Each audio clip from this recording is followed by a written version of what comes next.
5, 4, 3, 2, 1, 0, ignition, liftoff.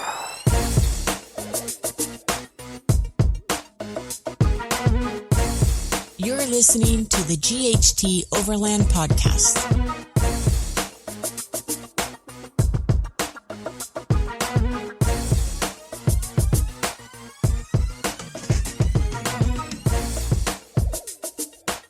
Welcome.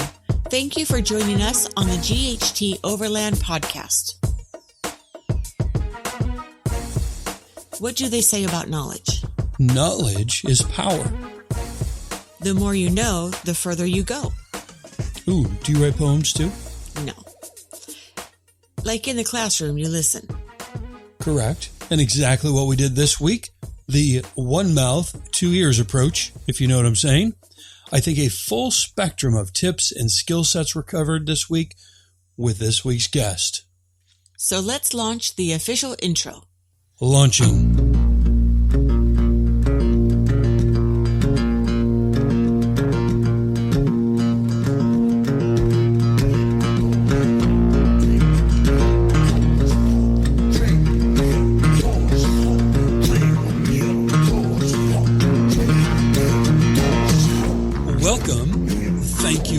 Us on the GHT Overland podcast. This is where you get the greatest interviews and insights from overland travelers around the globe, learning from their stories and experiences as we interview overlanders from places like Australia, Africa, the Americas, Portugal, and today, California. You will learn the basics to the advanced in overlanding, so buckle up and get ready for a new adventure. I'm Chris. And I'm Lisa. Today's featured guest is Brenton Corns of 4x4 Adventures. We learned about Brenton from Team Hunt, a great two-part episode to go back and listen to if you haven't. Brenton bought his first off-road vehicle in 2008, and he quickly fell down the rabbit hole with anything related to Land Rovers, camping, driving off-road, vehicle recovery, and especially the Camel Trophy. He then joined the Northern California Land Rover Club and eventually became president for 3 years from 2013 to 2016. After that, he started a company called 4x4 Adventures, which is set up to offer trip planning, learning vehicle recovery, and off-road driving skills. He was the coach and a sponsor for Team Disco Dolls, who participated in the 2017 Rebel Rally. Through Overland Bound, Brenton was contacted by Team Hunt to plan a 5-week-long overlanding trip through Northern California up to Portland, Oregon, and is now on the 3rd year of working together, planning more trips for the Hollis family. Today, we are humbled for Brenton to join us to learn from his experiences and stories of overland travel. So, without further ado, welcome to the podcast, Brenton. Thank you. I'm very glad to be here. We're honored that you took the time, so thank you. Especially today is late in the evening, so you taking that extra time, we're humbled and greatly appreciative that you've done that. So if you would, fill us in on any blanks we may have left out in your intro and give us a little more information about you. I think that was a pretty good coverage. One thing that I will add to that is also that I've been working with Land Rover for the past year as one of their driving instructors down at our driving school in Carmel. And that's a couple hours south of San Francisco, right around the Monterey Bay area. And I'm actually going down there tomorrow to work for a couple of days. And it's as I mentioned, I fell down the rabbit hole pretty hard, pretty quick. I had off-road parts on order before I took actual delivery of my Discovery 2 when I first bought it, and it's just been a wild, crazy, going on 11 years at this point. If you told me when I bought that D2 that I was going to be, part of an automobile club and then part of the president of that automobile club and then, having my own business around off-roading, I would have said that you are crazy. But looking back on it, it kind of feels like that was kind of a natural progression for me. When I do things, I go all in pretty much. So I'm really happy to to be able to spread knowledge and meet new people and get on awesome podcasts like the GHT Overland podcast. Oh, we appreciate that. It's nice. Tell us a little more detail about what inspired overland travel for you. It really started, I guess, even when I was a kid. Looking back is really kind of where it started. My sister and I would go camping with my father, not on a regular basis, but, I definitely remember being in canoes and having the canoes tip over and, melting green 7-Up glass bottles in the campfire when I was a kid and everything. Yep. And we lived in Baltimore. My grandmother lived in Ohio, so we would travel back and forth. And, many times a year, and we'd always wind up coming across some sort of an Army military caravan and seeing all these, big vehicles and everything. I always wanted to, what it was like to ride one of these bigger off-roading type of vehicles. And I'd see roads and trails that would go off of the highways and backcountry roads. And I always wondered, where they would lead to, because, I was just always on pavement when I was a kid. Fast forward about 20 years or so, and I'm looking to get a new car. I had a Ford Explorer at the time, and I told my sister that I was thinking about maybe getting a Jeep, and her boyfriend at the time, she said, was looking to sell his Land Rover. And as soon as she said that, my eyes popped open, because it was something that I'd never even considered of getting it. I was kind of enamored by them, but figured they would be out of my price range, or just they weren't really on my radar until she said that. And that's when I started doing the research and like, okay, there's got to be some sort of a club in Northern California for Land Rovers. And of course, it's the Northern California Land Rover Club. So waited to meet them in person before I joined, but I pretty much was ready to join anyways. And my first meeting was actually for a food drive. It was around coming up on Thanksgiving. And they were doing a food collection. So that was the first time they got to meet the club. So it gave me a really good feeling knowing that, they're involved with the community. And yeah, that's really cool. It's not just, people going out and, camping and off-roading and everything. So I was like, okay, that really made me feel, comforted and accepted into the club. And, as it was mentioned, eventually I became the president of the club. And just met lots of friends, went on all kinds of adventures. I learned so much about, vehicle repair and recovery. And, every trip I would come back and I would either learn something or I'd have to go research some new, camping product or recovery product or just some random piece of gear. And so it kind of definitely helped fuel my obsession-based kind of personality. Now, Brenton, do you spend a lot of time planning your trips or either when you're talking to a client in recommending how much time that they should spend pre-planning a trip like the Hollises? What are your recommendations there, and what do you do personally? I pretty much recommend doing as much research as possible. Google is your friend. Forums are your friend. Get to know people that have been in the area. I'll go out and I'll find, last year, the Hollis family went up through Canada. And so I had to, I got on Facebook groups, I got on Overland Bound groups, and I just started contacting people and making posts and say, I'm planning this huge long trip. Where are good trails to go? Where are places to go? What are things I need to look out for? You learn about, how bad fire seasons are. Because their trip has traditionally been the month of July. So their first year they had wildfires down around Yosemite, so they actually got smoked out and had to leave the area a day or two ahead of plan because it was so smoky down there. So that's my biggest thing. Do as much research. Find, even if you don't plan to necessarily go there, find gas stations, find hospitals, find grocery stores, find auto repair shops, even if it's not, a big, off-road,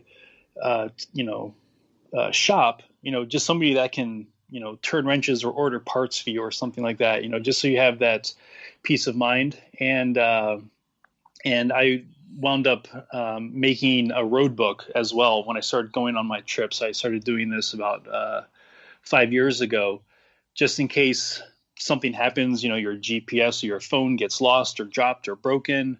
I print everything out, maps, directions, where I'm going, if you've made any campsite reservations, and I just put it all in one big binder. And even on my last trip, my sister was my co-pilot with me, which I usually my St. Bernard Quake is my co-pilot on my trips. But on this last one, my sister was able to go, so I could actually have her read the book as we were going along and just double check information for me. So I'm really, really big on pre-planning. Have multiple, have a phone and an iPad for backups.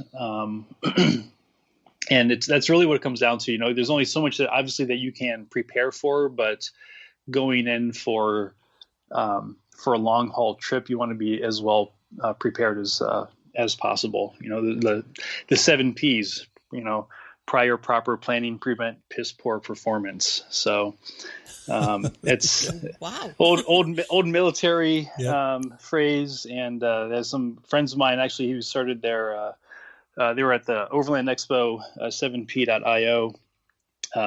They're world-class trainers for off-roading and field repairs and everything. And that's the name of their company. And that says a lot right there, I think, about how important that all of your planning is before your big trip. Obviously, you can't plan for everything, but you want to do as much as you can ahead of time, even when it comes to packing clothes.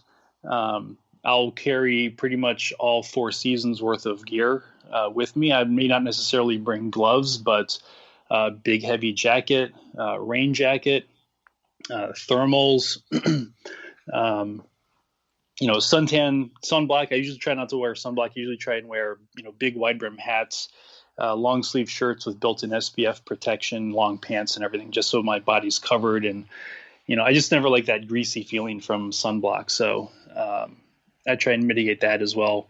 Plan on bringing lots of water, because it's, people think, well, I don't drink that much water. It's, there are other contingencies where, you might run into somebody who, for whatever reason, doesn't have any water. You just never know. Or, you have radiator breaks and you need to put water in your engine. You may not necessarily have coolant, but if you've got water, you can use that. So, just thinking contingency wise as well. What can go wrong? What might go wrong? How well do you know your vehicle? What are its specific issues that you might run into? And if you're going out with a group as well, there's no need for everybody to bring the same equipment necessarily. You don't need 5 high lift jacks on a trip. That's true. Very true. Unless you have, a trailer and you use them to balance the trailer because you've got a rooftop tent or something. But generally speaking, unless you're going to be breaking up into multiple groups or something where you need to spread your equipment out and still have even coverage, share the weight. So if you've got a bunch of people with fridges and you're going out into the desert, have one person be the designated freezer so you can have ice cream when it's 105 degrees out in the middle of Death Valley. I mean, stuff like that people don't always think about. That just perked Lisa up. Love ice cream. Yeah, and who doesn't in the desert, So it's a lot easier when you have enough people where you can kind of spread that load and and just have enough make it comfortable for everybody. And like I say, just plan for contingencies, do lots of planning beforehand, talk to people, and I think you'll just have a much better time. And especially if you're going out with maybe family members or people who haven't had as much experience overlanding or camping, you don't want their first couple of trips to be uncomfortable because that'll just put a bad taste in the mouth and they'll never want to go out again. I really impressed my wife when we first went on our first camping trip. I pulled out all this stuff and she's like, there's no way we're going to use all of this stuff. And she was totally sold by the time we came home. She said that everything that I pulled out, we used at least once, and there was nothing that we didn't need. And a lot of that comes from just practice and experience and what works specifically for you, what works for other people. That's half the fun also with going out with people is, seeing how they're set up, what gear they've got, what tools they use and everything. So there's always something to talk about, when you're around the campfire as well. If you've not gone out and done a longer trip and your desire is, let's say, go do the Pan Am, go do a couple weekends. For sure. Yeah. Get your stuff together and figure out what works, what doesn't work, what you may be able to pare down or things that you were missing. But also really good advice. You need to have water with you, whether you're a heavy drinker, a water drinker or not. Bring the water that is your body requires that. So that's super important. For sure. A lot of really good tips there. Thanks. I think what the other thing that I was thinking of as well for when you're going out, but yeah, it was just, a lot of, the other thing I was thinking of was also when you're starting off with your camping trips and everything is how do you pack your vehicle?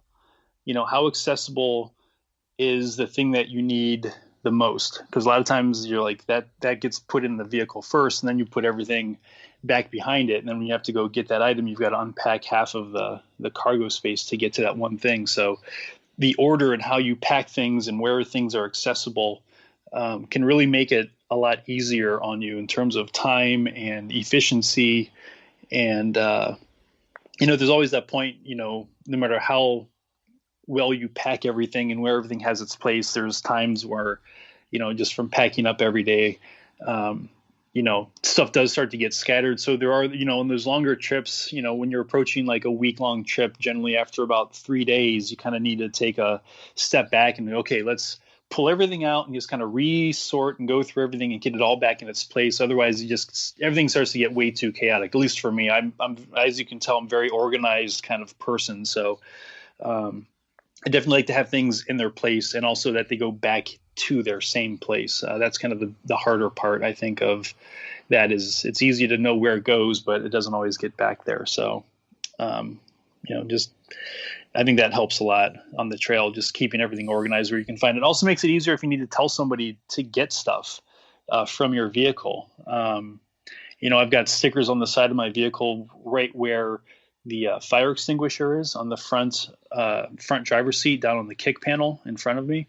And my Guide 1 first aid kit is above the rear seat where on the driver's side, attached into the dog guard. And so I've got two reflective stickers, one that says first aid kit, the other one that says fire extinguisher here. So high visibility also because I've got a black vehicle. So at night, it doesn't stand out. So if you've got a nice reflective sticker on there, it's easier to find it with a flashlight. Should search and rescue be looking for you or your vehicle, it stands out pretty well along with, max tracks if you've got the bright orange and everything. So I, take into that account that kind of stuff as well with my vehicle. Nobody really wants to plan or think about, when stuff hits the fan, but it happens. You always hear about that person getting lost in Death Valley or, that just went out ill prepared or something. So,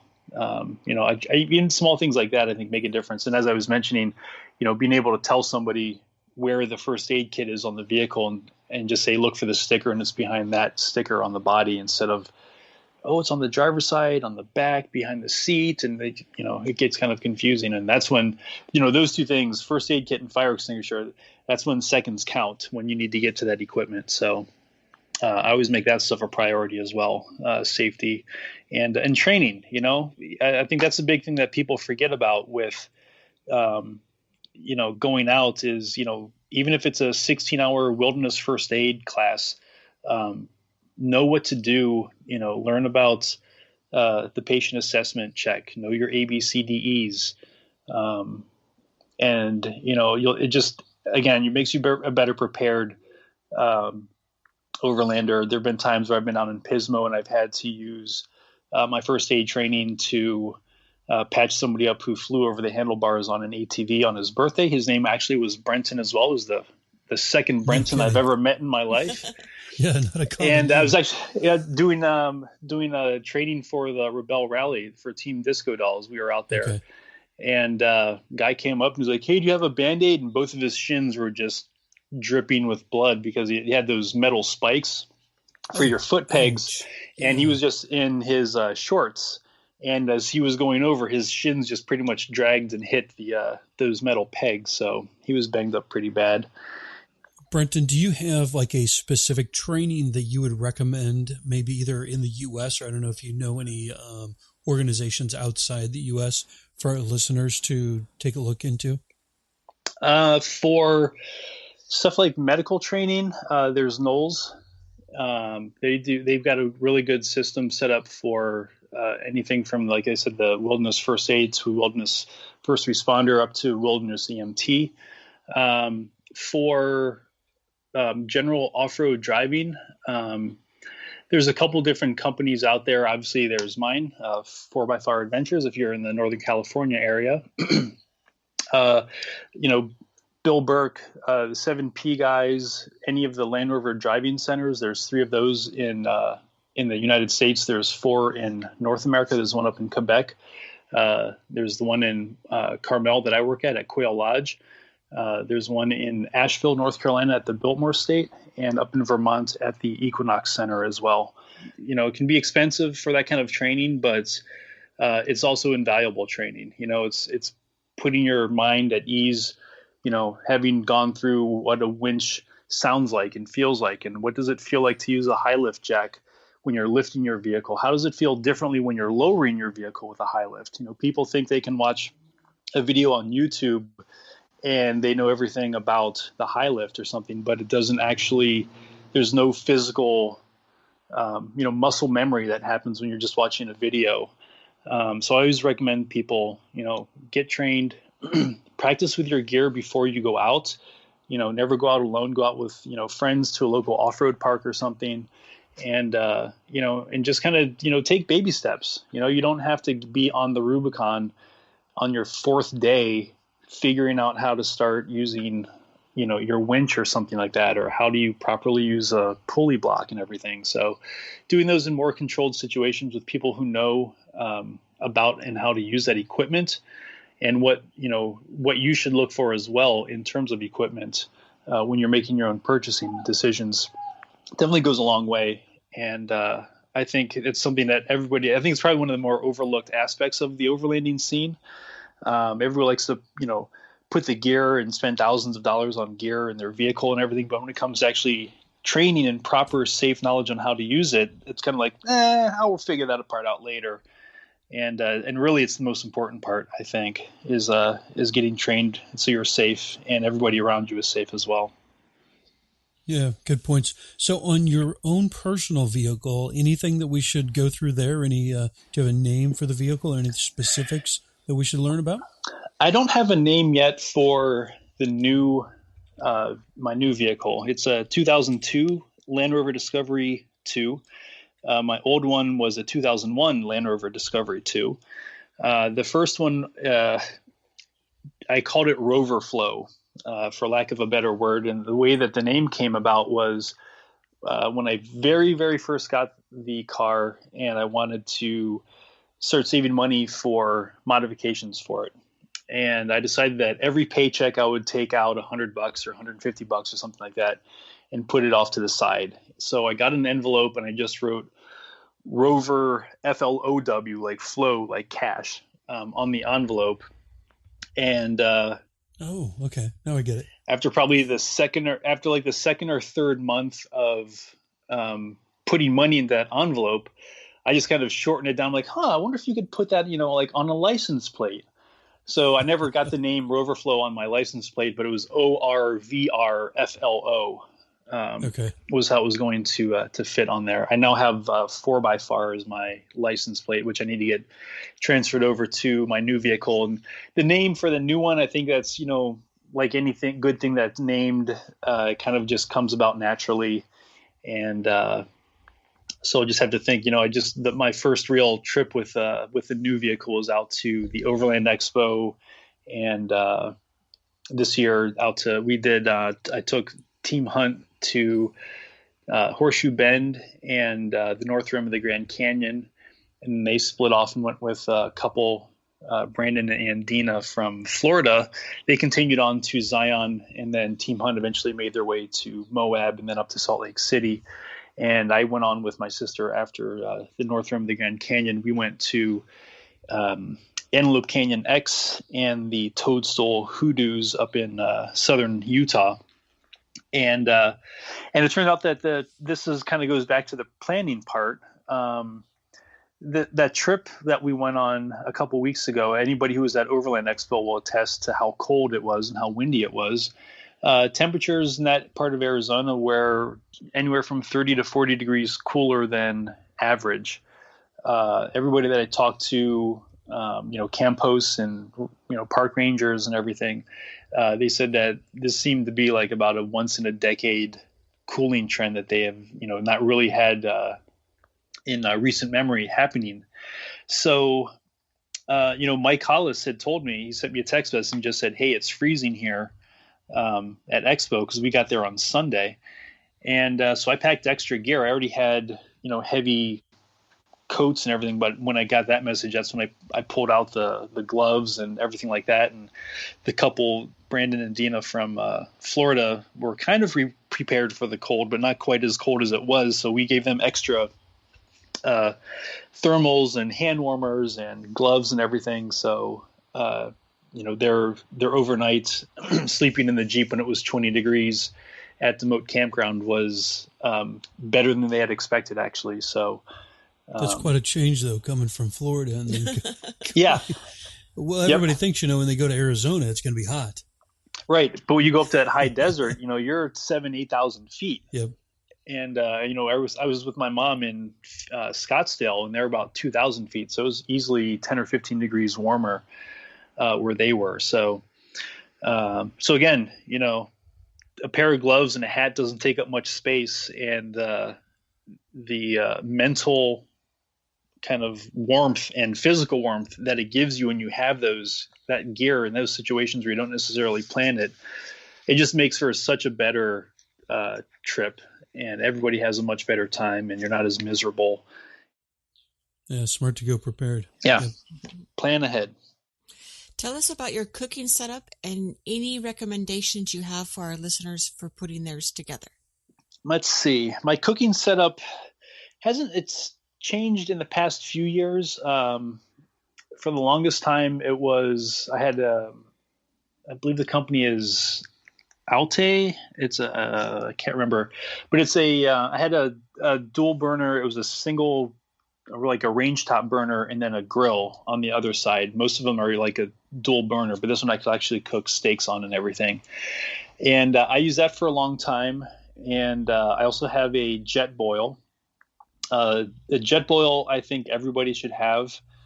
They've got lots of different attachments. I don't drink coffee, but they've got a coffee press version of it. There's a sumo version, so if you've got more people, it can hold more. They've got saucepans and pots and everything you need to cook on and everything. It's super fast. I use it every morning. I usually don't do a big setup for breakfast because it's just more stuff to pack in the morning. Usually when I find out when I'm on the trail that my appetite isn't quite as big as it is as when I'm home, even though I'm actually physically exerting myself more on the trail and, running back and forth and everything. I usually don't eat quite as much, but I still pack the food as if I'm going to be eating 3 big meals every day.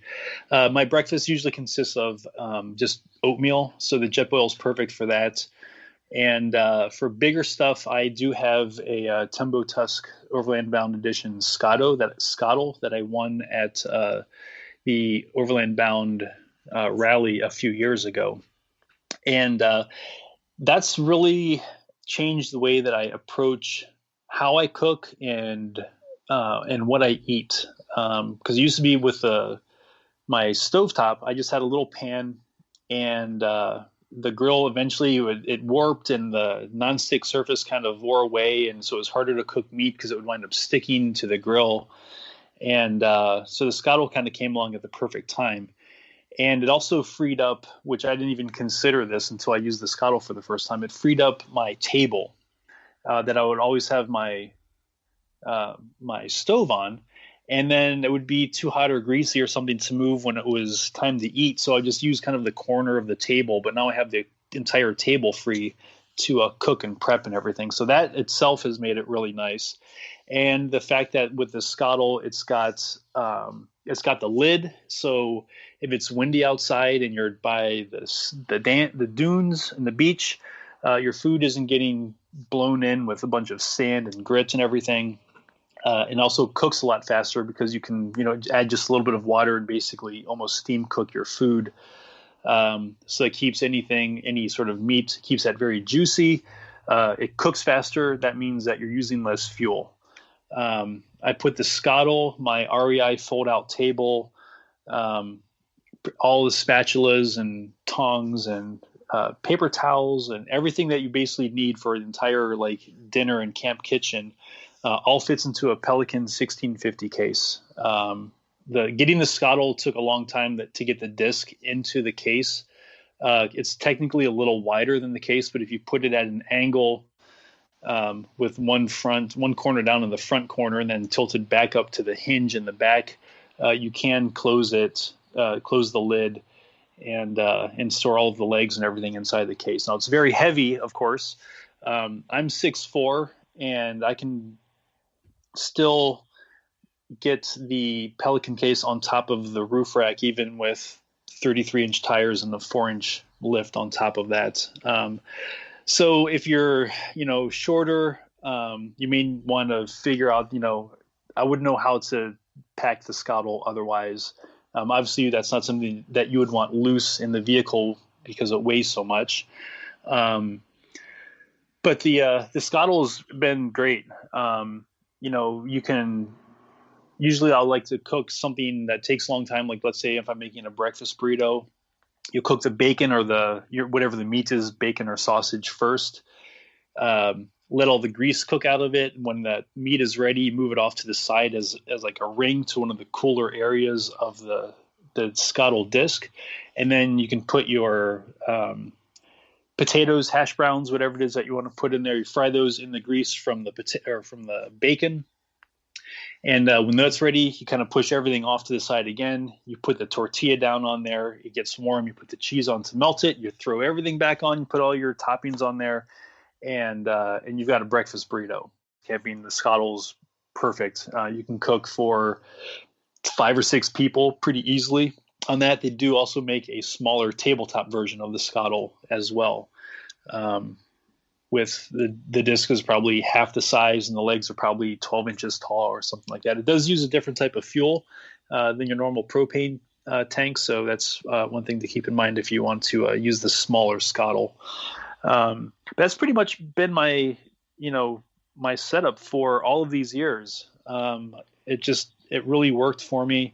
When I went back to when I was using the range top, the cook stove, I did wind up having to take a bunch of aluminum foil and basically surrounding all of the burners because even with the built-in windshields, there are little gaps and holes where wind will blow through and just blows the flame enough where it doesn't cook the food quite as fast. So just making little pockets of hot air to cook your food a little bit quicker, more efficiently, definitely helps. Has the Scuttle completely replaced like a 2-burner stove for you? Yes, I took it out when I got home, and the 2-burner stove just sits in my closet, and I've never looked back. Basically. Then just real quick, if you would, Brenton, for our listeners that are not familiar with the Scuttle, how would you describe that? I would describe the Scuttle as it's much like a wok that's been flattened. Not quite perfectly flat. There is a little bit of a bowl to it, but it's basically a big, probably 18, 20-inch wide cast iron disc. And it has a single burner, like a Coleman single burner stove that attaches to the bottom with the little green propane tanks. And you light that up, and as long as you take care of it, use a nice high temperature oil, like a peanut oil. You treat it just like any cast iron cooking a piece of equipment. So there's no need to use a lot of soap and water because you want to keep the oil on there to maintain the finish and not have it rust. Cleanup is pretty good. I usually just pour a little bit of water onto the top of the scuttle and let it come to a boil. Use some tongs and heavy duty. So, you could use normal paper towels, but I find shop towels are a little bit tougher, and you just kind of wipe the all of your greasy, foody stuff off with the boiling water and let it cool, and put it back in the case, and it's ready to go for the next cooking session. So it's really super convenient, and also even though you think it's going to be hot for a long time, it does actually cool pretty quickly. Okay, cool. What is that one thing you value the most, either on or in your vehicle? Let's see. Value the most. We got to go with the brain. That 10 pounds of gray matter between your ears is by far the most important tool that anybody takes with them. When it comes to actual equipment, in terms of recovery gear, I would say for most people, I would think solid frame mounted recovery points and something like a recovery strap or a bubba rope. That will get you out of most situations. Again, you'll need another person for that, as opposed to having something like Max Trax where you can self-extract yourself. And when it comes to the vehicle itself, the most important thing is mechanical sympathy. That's one thing that I like to teach. There's the number one mantra driving off-road: to go as slow as possible, as fast as necessary. And mechanical sympathy is right up there with that as well. Your vehicle is your ride home. It's your kitchen. It can be your bedroom. Taking care of your equipment in your vehicle, and it'll take care of you. There's so many times where I've seen people out there with hold my beer and watch this mentality, and stuff just unnecessarily breaks. And yep. Unless that's kind of not necessarily the point, but if that's what your crew is and you're expecting something and you got guys with welders and that's part of what the trip is about, that's totally cool. But if you're going out on a more family oriented trip and you're just breaking stuff left and right, or people in your group are breaking stuff left and right and slowing down the trip and everything, then it becomes not fun for a lot of people. So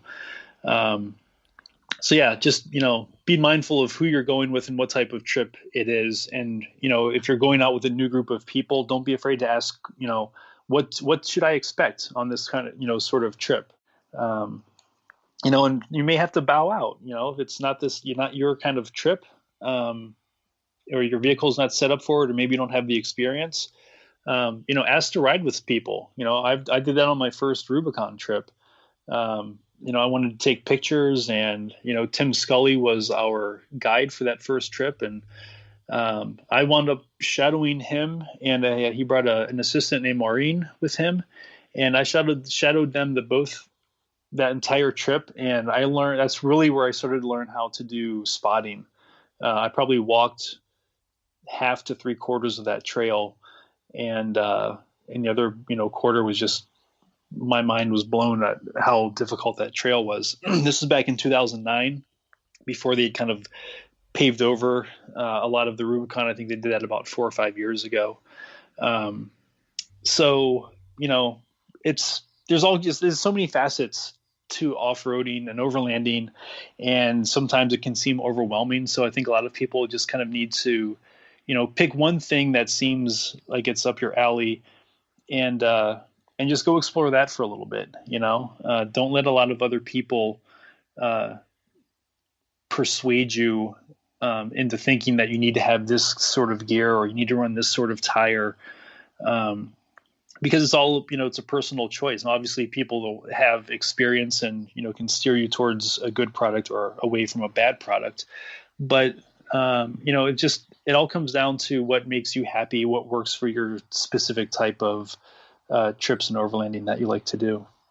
Anything you originally packed that you never used or removed from your overall setup? There is one piece of gear, and I actually just had to deal with this again. It popped up again, quite literally. Privacy shelters for bathrooms. I've had a couple of them, and I've not been satisfied with either of them. They were both more of the traditional tent pole stake to the ground setup. The first one that I had, the door up on the upper part where it kind of starts to curve and the zipper kind of goes horizontal. The fabric was so tight that I thought for sure the zipper was just going to rip, or the stitching for the zipper was going to rip out. And so you had half of the door basically hanging open on the privacy shelter. The other one, I got a different one. It was the same kind of style with the tent poles and everything. And it was super heavy. It's really big. And, I wanted something that, it's fine if you need to do a longer setup when you're at camp overnight or something like that. But if you're on the trail and you need to set something like that up really quickly, the 10 pole one is not the way to go. So I'm currently searching for a literal pop-up privacy shelter, the kind where you can throw it in the air and by the time it lands, it's already set up and ready to go. Just for those times, and like I say, when you're on the trail and, it may not necessarily be you, it could be parents with little kids who need to do a bio break or something. And you can just set that up really quickly and get your wag bag and your bucket ready and take care of things and not do your business out in the middle of nowhere. So that's probably the two things that I've gotten rid of. If I get something different, it's got something better, but not because I was not happy with it, the first product. So research continues. Always research. You can never do enough research as far as I'm concerned. Do you have a shower and toilet setup as well, or what's your recommendation for keeping it simple and hygienic out there? For that, I don't do the shower. I've gone 9 days in Death Valley and not showered, and it might be easier because I had my tent to myself. I wasn't sharing it with anybody, and my same thing when I was driving around. So it may not have anybody to complain about me not having a shower for that long. But you're not very sweaty when you're in the desert. It just kind of evaporates off, so you're not building up a bunch of super stink in your nether regions and everything. But generally, I like to. I'm a big fan of I started off using baby wipes. And they work kind of well, but the more dedicated camp shower towels, either the small ones for hands or larger ones for your whole body, those work really well. And I guess the only thing that I would recommend for those is I generally like to use them at night, because if you get up in the morning, because you generally, for me, I've been driving all day, so my gear's been in the vehicle and it's been pretty warm. If you let your camp wipes sit out overnight in your tent, you're going to get a very brisk shower the next morning when you start wiping your armpits and everything with 40-degree wet wipes and everything. So, or you can wake up early and, I've done this sometimes with socks and underwear, just put them underneath your pillow or put them under your blanket or your sleeping bag and just kind of warm them up before you put them on. Because sometimes it's the little things, like putting on freezing cold clothes in the morning can be a terrible experience. And just having, an extra 10 minutes to get your clothes warm, just makes getting dressed a little bit better and everything. So, comfort's a big thing for me when I'm off road and off the grid. And it's, it's one of the, I think I see it more as like a cumulative effect. It's like, it's not that big of a deal if I have to put on cold socks or cold underwear, but if you take little wins like that throughout the day, in the end, in the grand scheme of things, it just makes for a better trip, overall, I think. Do you recall the brand of the shower towels you use? I've got my kit right behind me. Let me check. Since I'm getting ready to go down to Carmel, I've got kind of all my stuff out. I have, one of them is Sea to Summit, I believe. Yeah, Sea to Summit Wilderness Wipes. I've got small packs of those, and I've got larger no-rinse bathing wipes for more of like a full body type of towel. Cool. Anything you'd additionally change about your current setup?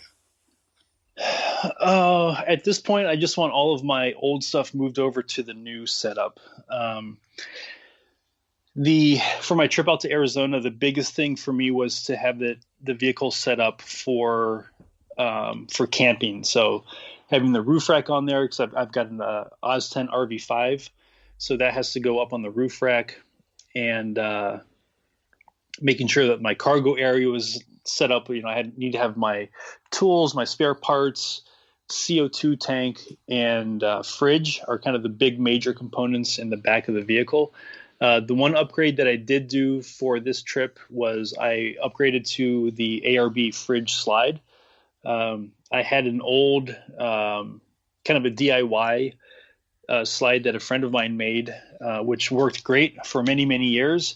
But just over time, the slide kind of gave out. I'm not sure if it was slightly off-centered or something like that, but the bearings just started to get kind of ground, and it had a little plastic kind of retainer in there, so they weren't the most heavy-duty slides.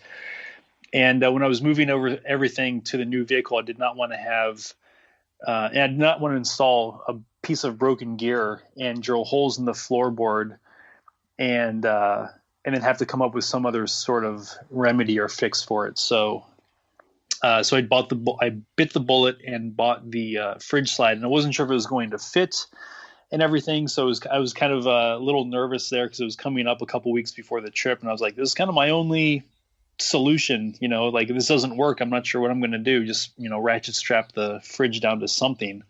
But thankfully, the ARB fridge slide fit perfectly, and it's super heavy duty. It's got great roller bearings on there, and really happy with that purchase. And that was kind of the only real upgrade that I've done to the car. I've spent probably about 7 years building up the last one to where it is now. So I've had lots of time to figure out what worked and what didn't work, and how everything is positioned. And I could have had the total open book and redone everything, but I was so happy with the way everything worked, and I knew that it fit. That was the big thing as well.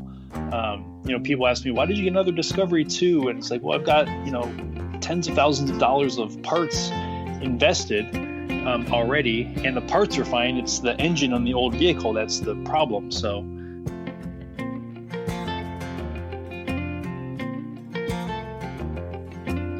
boom. Nice one. From planning to first aid to more tips on planning to a sweet recommendation for a scuttle for cooking. Brenton is definitely a knowledge bank. Knowledge bank? Yeah. Like, he has everything he's learned and is so ready to share it with everybody. Yeah, very true. A ton of knowledge. Nonetheless, lots of good information and tips from a man that might actually do more research on things than I do. I'm not sure that's possible. No? No. Oh, I'm proud. Well, we hope you enjoyed part 1 with Brenton of 4x4 Adventures. Part 2 is next week. Keep your notepad handy for more great details and tips on putting your overlanding setup together, planning, and more research. Remember, it's a good idea to visit the show notes page on our website at ghtoverland.com/podcasts. Select the 4x4 Adventures episode. All the details and helpful links are waiting there for you. That is correct. And it just to make sure, if there's any confusion or question, it is 4 by the letter X by FAR, F-A-R, Adventures. Very unique and different. I love it. Nice job, Brenton. Now, be sure to send your questions, suggestions, and feedback to ghtoverlandpodcast@gmail.com. As you probably know by now, we'd love it if you'd connect with us on social media at ghtoverland. And be sure and share this episode with your friends who enjoy travel off the beaten path. If you enjoyed the episode, it would mean the world to us if you did a few things to help out. Rate and review the podcast and subscribe. Like, seriously, go give the GHT Overland podcast a little extra love on your podcast platform of choice. And it will love you back. Speaking of love, a big warm thank you to our Patreon supporters. We appreciate your support to the moon and back. Thank you, and we will see you next Thursday for part 2 of the GHT Overland podcast with Brenton of 4x4 Adventures. Bye.